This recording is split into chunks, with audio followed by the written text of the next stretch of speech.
Hello, and welcome to the Outlier Podcast, the podcast for everyone who is interested in building better homes.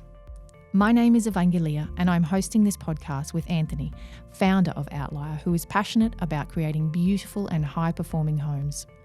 Together, we sit down once a month to chat with industry experts to help educate Australians about the potential of creating healthy, comfortable, and energy-efficient homes. We hope you join us on this journey. Erika Bartak is an ESD consultant and sustainable housing researcher with a background in architecture and a passion for designing and promoting better housing. She is particularly interested in narrowing the gap between discourse and practice in sustainable housing. This has provided motivation for her doctoral thesis, investigating energy efficiency culture and practice within the Australian volume home building sector. We caught up with Erika to chat about how we can support the industry in building 7-star homes, and she provided some valuable insight into what she believes the changes to the NCC will involve in terms of home design for different housing types across Victoria. We also had an opportunity to discuss the requirements around ensuring new builds are actually being constructed to this new standard. Hello, Erika. Hi. So can you start off by telling our listeners who you are and a little bit about what you do? Yeah, thanks for having me. I probably wear too many hats, but my main ones are I've been an ESD consultant for quite a long time. I studied architecture originally, but I've pretty much went into consulting since I graduated. I realised the other day I've been doing house energy ratings for about 20 years, so nearly fell over when I figured that out. Oh, that's awesome. But yeah, my focus has probably been on residential work in consulting, a lot of house energy ratings for private clients, but also for some government projects and academic studies and things like that as well. And then, veering more into academia now, so doing some sustainable housing research. I'm trying to finish my PhD, hopefully later this year, looking at volume-built housing and energy efficiency and how that sort of fits into their business model. And I've hung around uni a little bit, done a bit of teaching, and basically just a nerd about anything sustainable housing related. Any way I can come at it. So, yeah, that's the short version. Okay. So in terms of the NCC, there's been some recent changes, some recent major changes from moving from 6-star to 7-star. Can you tell us a little bit about what you think this means for design in general and for different styles of housing, like the detached house and versus the sort of inner city sort of tighter sites with far more constraints? Yeah, for sure. You guys probably are feeling the same. 7-star is massive. It's been a long time coming. So it's probably a little bit slow, but also feels a little bit fast right now, just in terms of all the changes that are coming in and how rapidly industry is going to have to adjust. I think it's going to be a really big emphasis on design and orientation. I think that's going to finally come back to the fore. I think although, experts have been saying that's the sort of important first step for a long time, from 5 to 6-star, industry kind of managed to get there just by speccing up their buildings a bit, going to waffle slabs, things like that, maybe a few little tweaks to design. But I think from 6 to 7 is going to be really bring back the design emphasis, and orientation is going to be huge, which means I think it's going to be really different for different types of houses. So in some of the work that I've done, we did a little bit of analysis for government, looking at 6 to 7-star and beyond for different housing classes, so class 1 versus class 2 apartments. And obviously that makes sense. Apartments can probably do it unless you've got a terrible, fully glazed southwest apartment or something. It's not that hard for them to perform higher because they're well protected by their neighbouring dwellings and things. Class 1 there's a bit of a mixed bag there as well in terms of, I know some of your other guests like talking about things like the Cape and some of those great estates. If you've got good orientation, you've got big blocks, you can get really good passive solid design.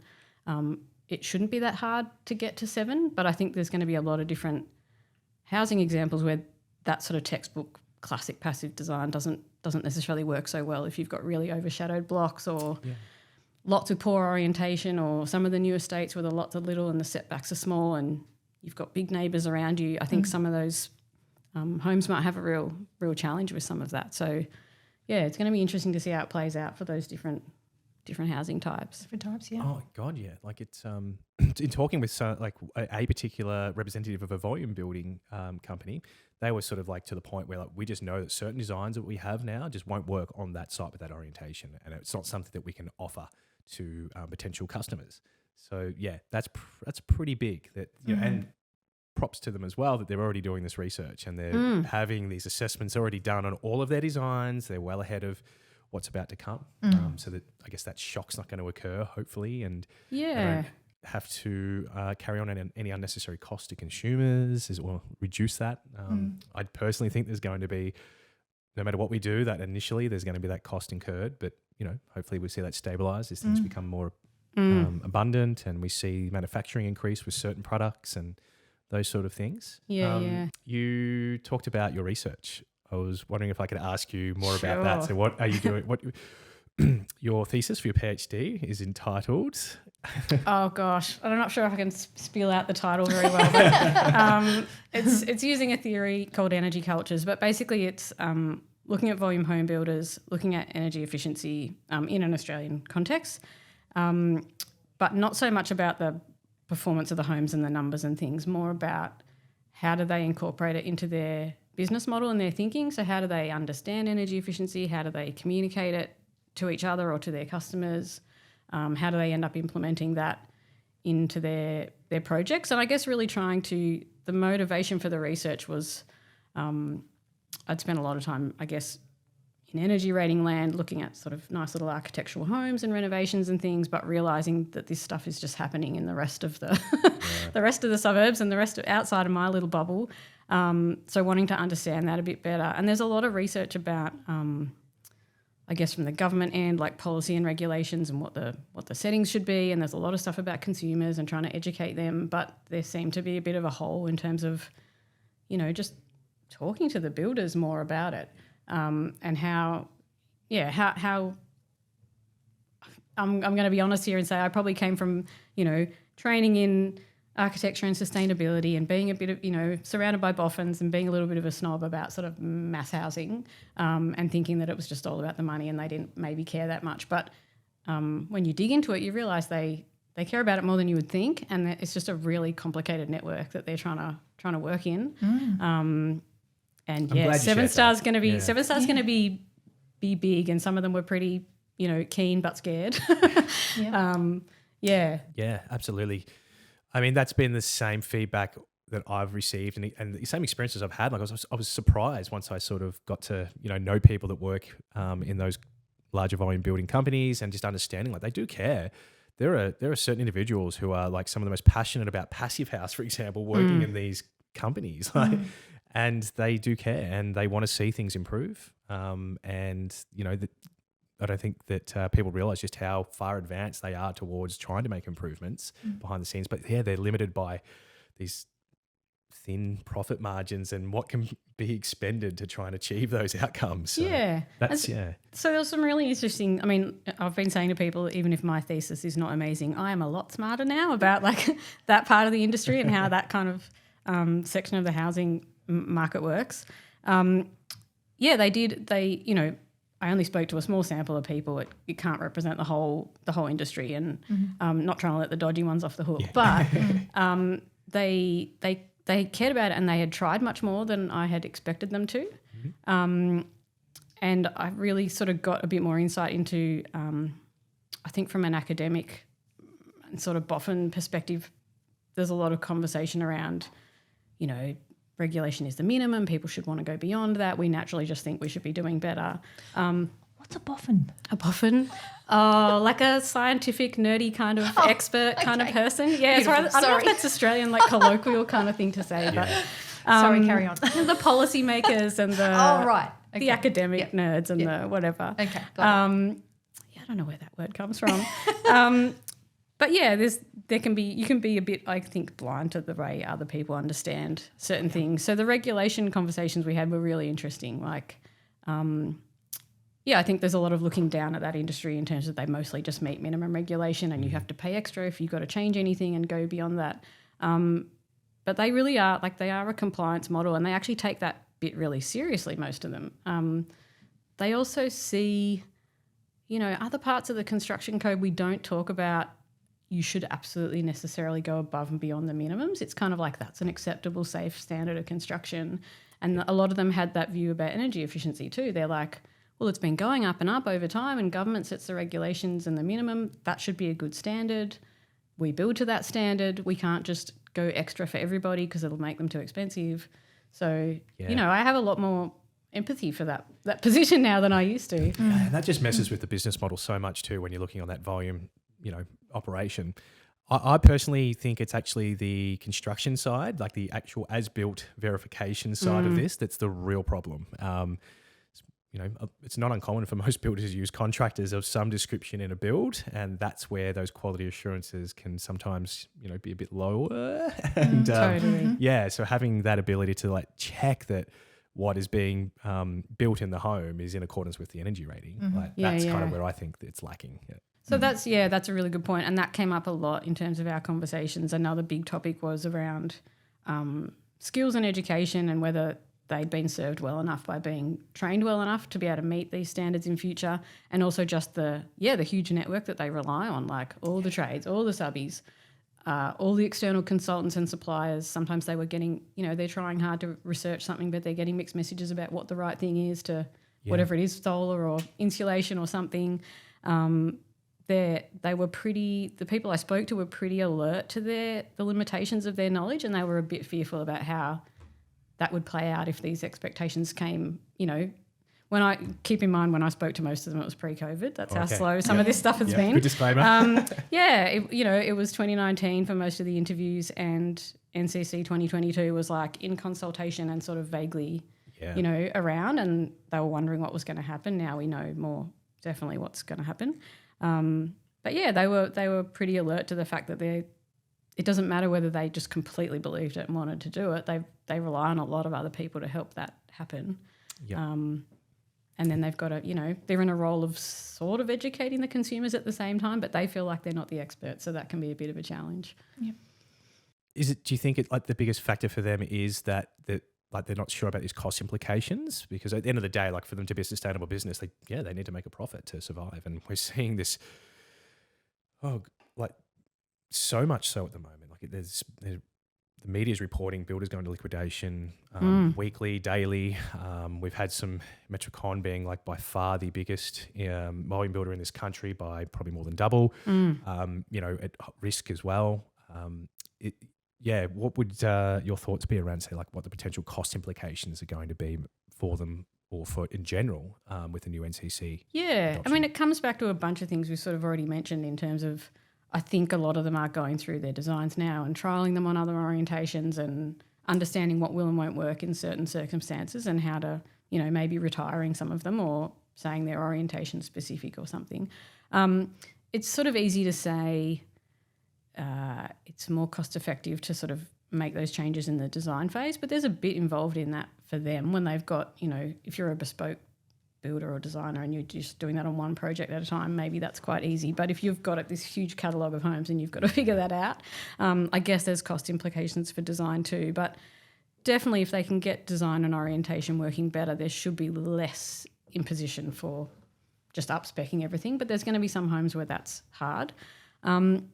Another example of cost that I had, and it kind of speaks to, I guess, that bigger network that they sit in, is things like subdivision and installation of services and driveways and all that stuff that's happened before maybe their clients buy the block. Yeah.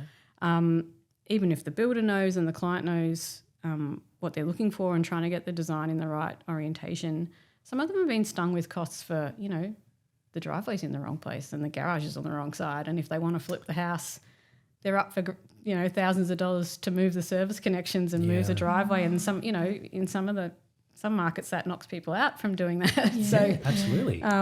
there's a lot of, I guess, unforeseen costs as well. I'm not trying to say 7-star is only expensive. I don't think it should be, but I think there's a lot of potential implications for, what might happen with certain lots or certain projects. Were there any discussions during that interview process for yourself, for your research, where I guess there was a repeat theme? Like, were there things that they were expressing that were just very consistent and maybe what they were? Cost-wise or just in general? In general. Yeah. Yeah, I mean, a lot of the messages were around things like minimum compliance came up a lot. Just I think I had a different attitude to it, and I realised along the way that's really how they approach it. They're like, we're minimum compliance with optional extras. We can't impose that on everybody because we need to make these homes as widely appealing and affordable as we can. Yeah. So they were trying to have packages and upgrades and things that they could offer to people if they were interested. Had a really good, some great quotes that I can hopefully pull out in the thesis eventually, but great conversations with especially some of the upfront sales staff, because they're like, we're the ones interacting with the customers. Like, we've been told by head office we're doing this, whatever, zero net carbon home or something like that, but we've got to deal with like the day-to-day people.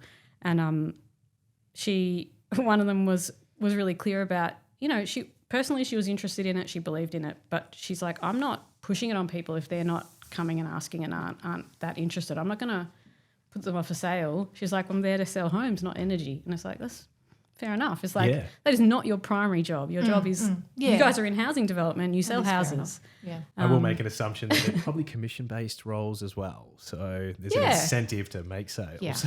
Yeah. And they could tell that if customers come in and they're keen, then they've got something to offer them and talk to them about. But they won't, if someone was glazing over, they weren't going to start talking about draft seals and caulking and yes. Yeah. It got described as unsexy by a few people. Like, they're in the business of selling stone bench tops and all this really visible, shiny, fancy stuff. And energy efficiency is a bit of a weird fit in that scene, Oh, yeah. It's not on the block or the normal grand designs. It's not very easy to film, or show. It's more like you've got to believe there's insulation in the walls, and that's doing a good job. And a lot of connection to solar, because they could see solar, and that was like a tangible thing. People could speak about it and see it on their house and know that it was doing something good. And that is exactly where a lot of the discussions around energy efficiency went to with some of the volume builders we were talking with. Is it visible? Can we showcase it?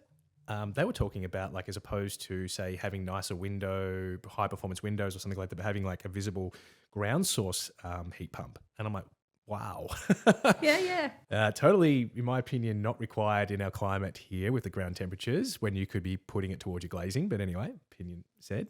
And I suppose the other thing that I'll just like circle back on there while it comes to mind is I touched on the as-built verification during construction because, again, that's something I believe in. But is there anything further in your discussions that you've had with some of the builders where, like, what they're going to do to ensure that maybe this is going to be done in accordance with the rating during construction? Or? Yeah, I think when I was speaking to them, it wasn't clear what would happen in sort of construction code, but the skew of my recruitment was that quite a few of them that I spoke to had some exposure to a prior project or were currently involved in Sustainability Victoria's pilot program. So some of them had exposure to some of the as-built verification approaches in that. So they really, the ones that had exposure to it really understood that. So I don't know, like, what are their methods of being able to provide the checks and balances that are going to be required to implement this during a build as a volume builder? Are they saying at office level, let's call it, white collar level, like, yes, we believe in this, we want to do better, but boots on the ground, same thing's going to keep happening? And that if we were to actually check where that home's energy rating ends up after the completion of construction, it's still not even going to be near 7-star. Yeah, I think, look, their reliance on trades and subbies was mixed. So, some of them, they were like, it's our job, we show them what to do, we tell them how to do it, we pay them, so they'll do it. And some of them were like, it's an uphill battle every time you try and get them to do something different. It's like, really hard work. And that was a few years ago. I feel like a lot has changed in the industry since I did most of those interviews. Everything has become more, you'll notice stuff pop up in the mainstream media and NCC is coming online and, Green Building Council's tool has come out. Like, there's a bit more conversation that's happening now around it. So it'd be interesting to actually go back and ask them what they think now. But I think back then we didn't cover it a lot. Like, unless they'd had some exposure to some kind of training or education around as-built verification for a pilot program or something like that. We didn't get into depths of it.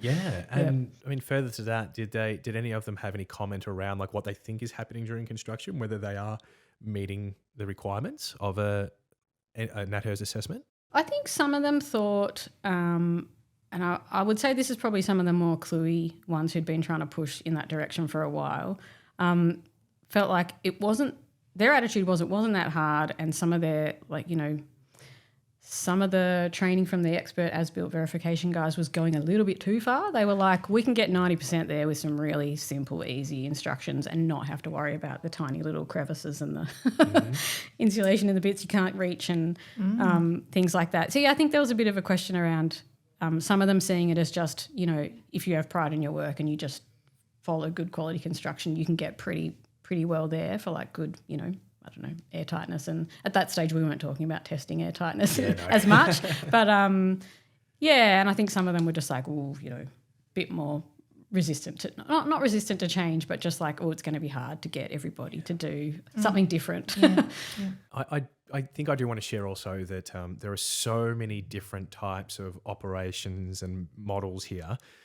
I know our discussion is pretty high level and we're blanketing it all under the one banner here, but like there are certain companies who are privately held and not franchised who are doing huge amounts of volume, but then there are also different models that it is independently franchised under one banner, and that means that, you know, that particular franchisee may have their own contractors, and then that's different to the franchisee over here who is, you know, got their own set of contractors. Like this one over here could be doing amazing work because they've got a great group of contractors and trades under their belts, and this one over here is struggling because they haven't. And you're getting two different outputs and two different opinions. So, I mean, yeah, I just wanted to like throw that disclaimer out there as well, or caveat that. So that, yeah, it's sometimes really challenging to get accuracy to what we say. Yeah. And look, that was definitely a story that sort of came across. Like, obviously I can't name names and give away who I spoke to, but some of the bigger firms were aware of the limitations that just the sheer scale of their operations posed, that there might be some really interested individuals or pushing certain programs or house projects, but that can kind of get lost in the bigger. There was, the term big ship got dropped a few times, like, it's a really hard thing to turn around. And it's like, that's true. When you've got like huge departments and huge teams and hundreds of display homes and hundreds of, thousands of staff, it's like that's a hard thing to sort of get everyone on board. Whereas some of the smaller, like there was a franchise example and a smaller local builder, and they could really do some things with their teams because everyone was kind of on board together and they were learning together, and it felt quite different to what probably some of the huge big multi-state thousands of staff organisations can reasonably do. And Erika, just to be clear, your research took place in Victoria, so it's Victoria specific? Yeah, so yes, it was sort of Victorian based, but a lot of those organisations by default operate outside of Victoria. Yep. So it's trying to look at volume building in Australia, but yes, it definitely had a Victoria-centric kind of focus so that I could get access to interviewing people. And having practice here, it's like I know the regs and stuff for this state a bit better, so we were often talking in that context. Yeah, makes sense. We've spoken a lot about, I guess, just building in general and new builds, but I don't think we've touched on renovations. Is there anything that we should be aware of, like in your research, to do with renovations and alterations? Yeah, I not so much in the thesis research, but definitely from energy rating land and consulting work. That's something that I think a lot of people are going to be really keen to see how all the different jurisdictions apply the new construction code to renovations. That obviously happens like state by state, but it's been working with clients who do little inner city renovations or infill projects or something. That's a really different set of circumstances to having a nice new suburban block with good passive design opportunity. There's a little house that I've used a few times at conferences just to sort of float my boat on this topic of just the challenges that some projects will face, especially small little inner city projects where they're sort of contorted to deal with overshadowing and overlooking, and they may be attached to their neighbours on the side. In this example, the street front faces north. They were really limited in what they could do, and they would it was all well built. It was, great double glazing, good insulation and everything. They introduced a little courtyard to try and bring some northern light into the living spaces. But from an energy rating perspective, that's less efficient than a box. So we had some real debates on that project about how to, bump up the energy rating but actually achieve all the other things that you want on a really tight site like that, like a bit of more windows, more views, more daylight, more sunlight. But the energy rating sort of thinks you've just got lots of extra wall and window and you get a little bit penalised for that. So I'm just curious to see how it will play out in terms of how well the regulations or the discretion within that for renovation projects will accommodate the constraints around the site and not just say, well, you haven't done great passive design. It's like, what can you do in some of those instances? Oh, right. Like, so there will be more discretion from the surveyor on this side. I imagine that building Reg 233 is still going to be applicable moving forward in NCC 2022, which for those jargon and everyone. Nerd out on building acts and essentially codes. it allows the building surveyor to have partial or full discretion on how much of the energy efficiency standards can be incorporated into renovations and alterations. And it's usually based on 25% for floor area for partial and then 50% for volume. Don't ask why they went from area to volume under the same assessment, but anyway, which is like from floor to underside of like roof sheet or something. And they're all different measurements for different parts of the assessment. So, yep. And then, if it's at 50% volume or more of the alteration and renovation works, then you're looking at a full discretionary power of the surveyor. Now, I'm pretty sure the first line item though is cost. So how is this going to work? Is this what we're discussing now? I suppose I'm asking for clarity. I suppose of what that looks like. Yeah, I mean it's costs, and I mean even the discretion element is interesting because that's another group that I have real empathy for. I think there's a mixed bag of confidence and knowledge about energy efficiency compared to everything else that was in the construction code prior. It's like they do checks on structure and balustrades and stair heights and things, and that's different from like coming in and checking all the bits and pieces of an energy rating. So even that is interesting, just how confident they feel in something that doesn't immediately tick the box. I think, some people have better relationships with surveyors who understand some of that in more detail. But yeah, I don't know how it's going to play out. And there's pros and cons to the way I'm speaking as a Victorian practitioner. There's pros and cons to the way we've been doing it so far with the practice note and the 2 different ratings and a formula and things like that. I think there's limits to that too, though, like that house example. Ask you to go back and explain the 2 different assessments. Yeah, so typical way of demonstrating compliance for a major renovation project would be to do an energy rating of the original house as it stands before it gets any work done, and then a rating of the proposed whole design. So whatever that renovation or extension or changes might be. And it gets plugged into a formula that basically gives you, at the moment, a fraction of 6 stars that the house has to achieve, depending on how much is new, how much is existing and staying untouched. So it's trying to say some bits you're not working on, they can't be brought up to a high standard because you're not doing work on that part. The original house might be, 1 or 2 stars or something. So it gives you a bit of room to move in terms of 6 star is the new standard and the new works should be 6 star, but some of the old house will be less than that. So the overall finished design can be somewhere in between. But there's limits to that too in terms of those site constraints we were talking before. It looks at volume and extent of new versus existing, but it doesn't know that you've got a heritage house with a veranda that can't change or 2-story neighbours to your north that you can't design around. It kind of still doesn't accommodate some of those issues that I think development in existing areas faces. So, it was a sort of good, I don't want to say good first attempt. It's probably not their first attempt, but it was a good idea, but I think there's still not.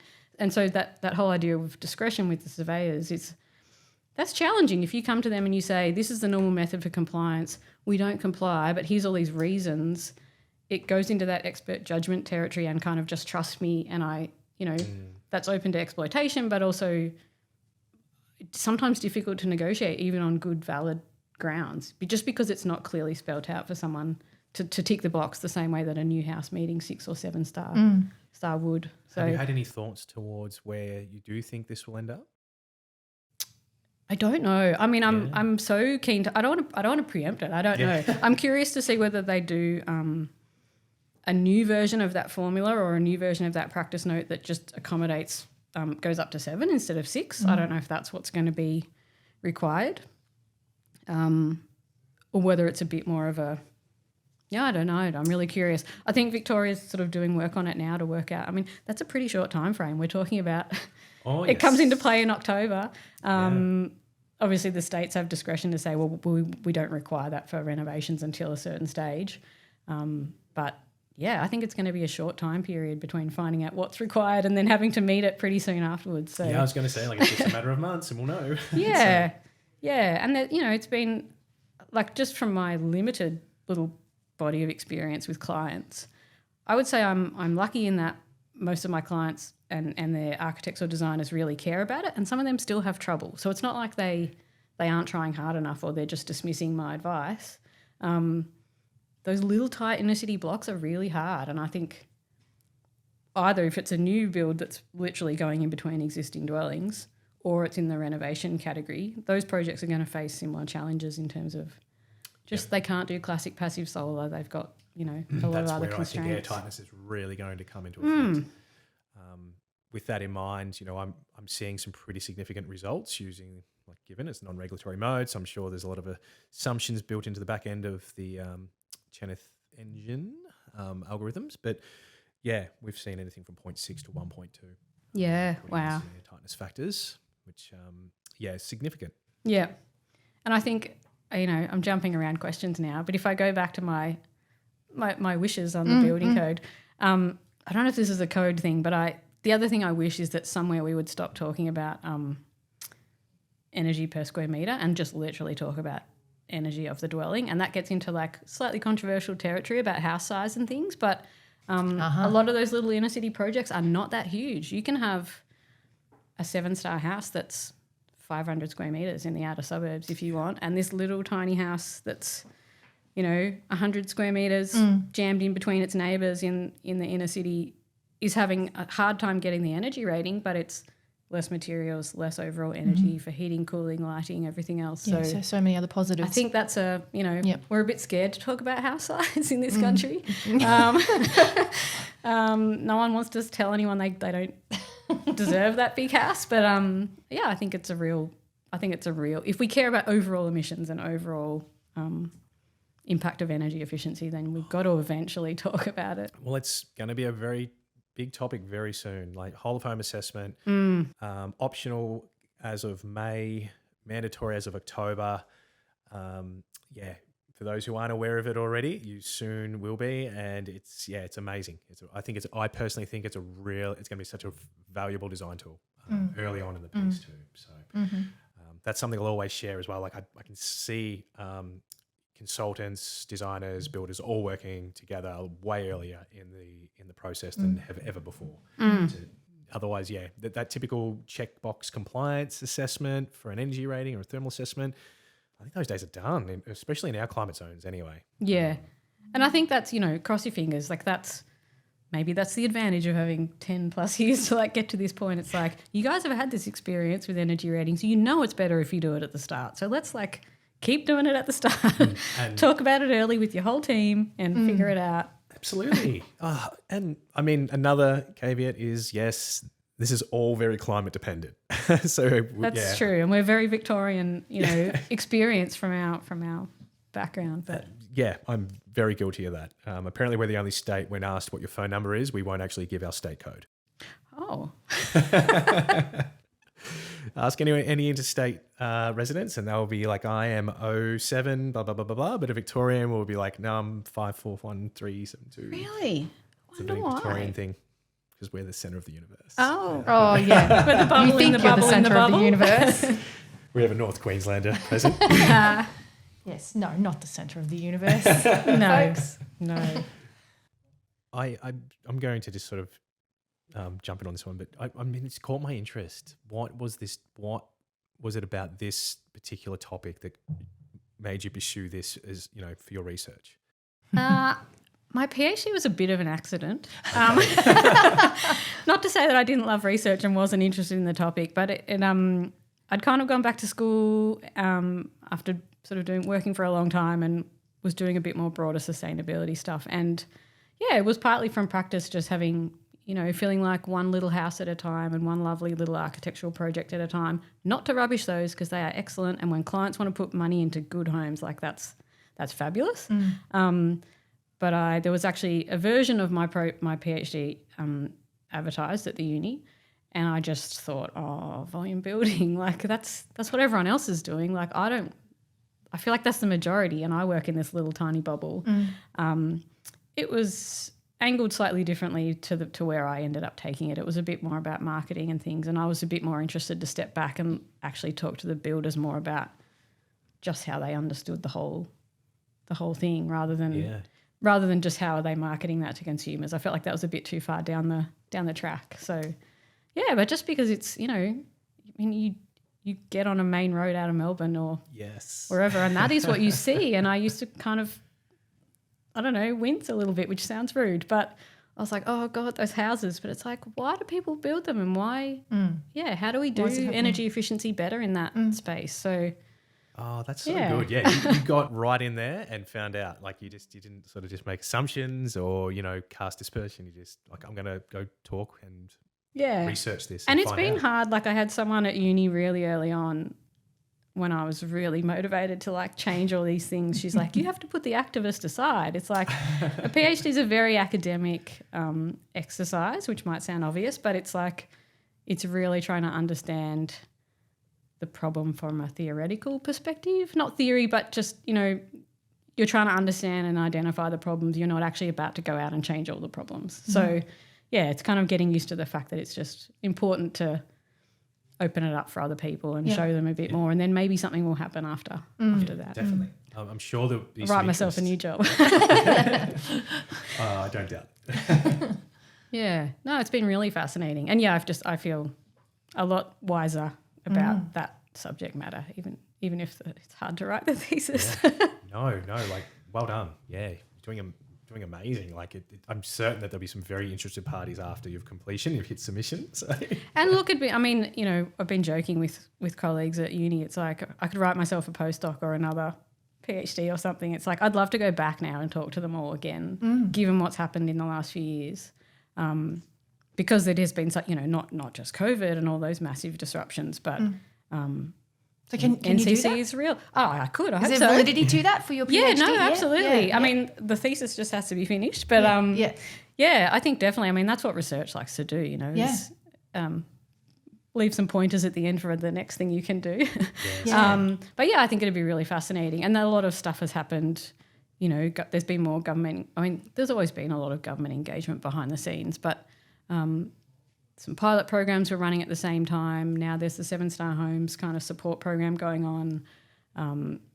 Green Star Homes came out pretty much because they finally started focusing on single residential. Most of their other tools had been set up for commercial buildings and multi-res towers and things like that. And so, they have a whole tool set up now that is really targeting. It's quite explicit that it's targeting volume builders rather than just one-off houses. It would be fascinating to see where that all goes and what the builders think now that some of that stuff has rolled out. I think we might actually get some contact details or just put some links in the show notes as well for the Green Smart for those out there, because certainly will be plenty of listeners who may be building or looking to build with sort of larger companies, volume companies who could benefit from that. So absolutely.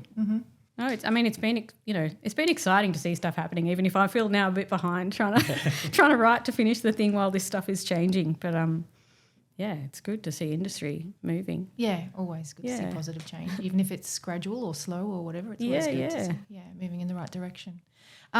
So, Erika, in your opinion, how do we support each other in order for it to be a smooth transition to building more energy efficient homes? That's a really good question. I think, like, if I was going to apply the lessons I've had from my experience doing research, it's being a little bit more open-minded and a bit more aware of our blind spots. I think what I've become acutely aware of is that I was sort of operating in a bit of a bubble, and with the boffins and the experts and if you stay in academia and policy and stuff for too long, you can, I don't know, you all start to share certain opinions about how things should play out in the real world. And I think it's nice to actually have seen and spoken to more people in different parts of the industry. I came up with this, I'm trying to write this in my thesis, but I'm not sure if I'm doing it very well, but I came up with this idea about energy efficiency as a second language, or maybe a third language or whatever. I think you can, once upon a time I tried to learn Spanish. Do not ask me to like speak any sentences or have a conversation, but it's like you can't know what you don't know, if that makes sense. Yep. And when you grow up, go through your education and you're spending a lot of time in energy efficiency and you're taught all about it, or you spend a lot of time reading academic papers or looking at regulations, you know it really well. And I think you can forget how well that you know it and that other people don't. Yeah. And it's reasonably well acknowledged that, the average home buying customer might not be that well trained or expert in it. But I think we forget to acknowledge that a lot of the industry just doesn't have that background or training either, and that's not necessarily their fault. I'm a huge fan of, I found your podcast and I've been reading a lot of stuff on, Builders Declare and all those things, and they're amazing for sharing information. I'm quite aware that they're just this voluntary thing that a group of people are self-educating themselves on.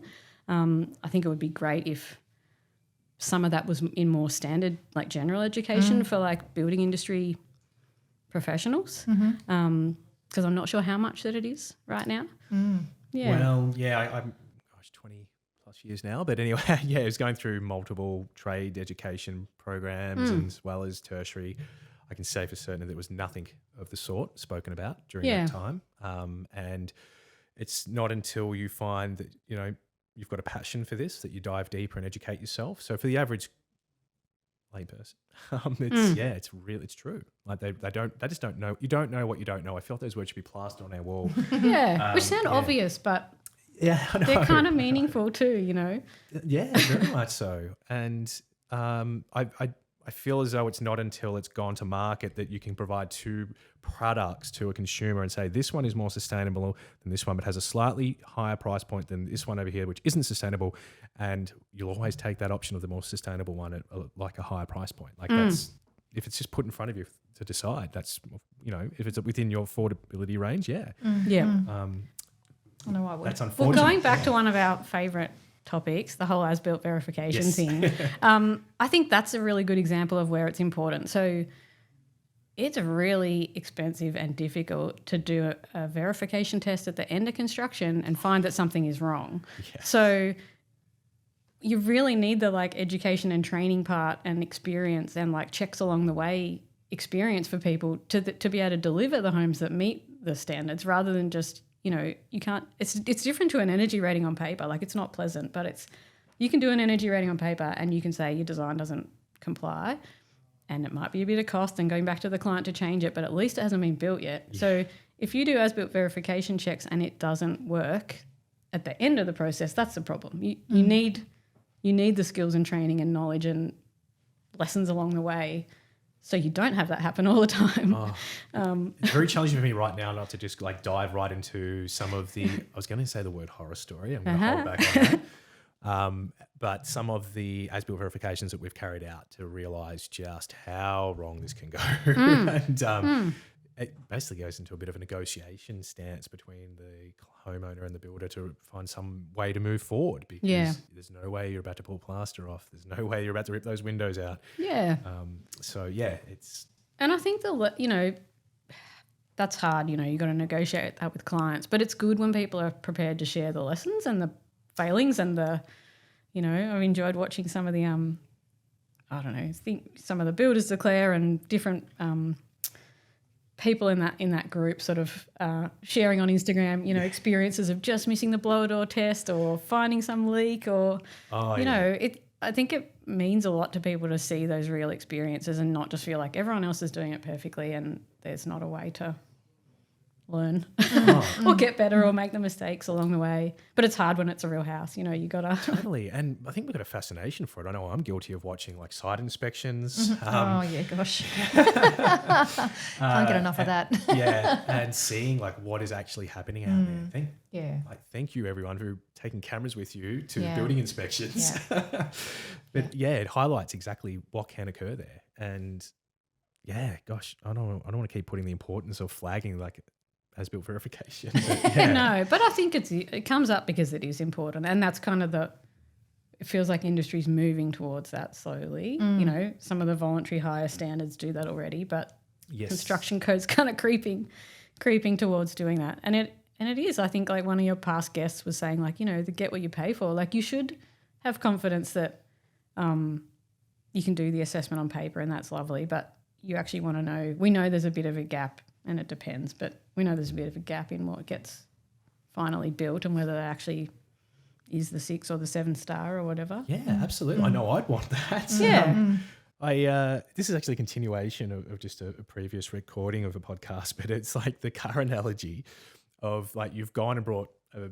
V8 car and you get home and realize it's only a 4-cylinder engine in it, because that's exactly what's happening. You're like, I want my home to perform like this, and it's not at all. It's, you know, and it's too late. Yeah.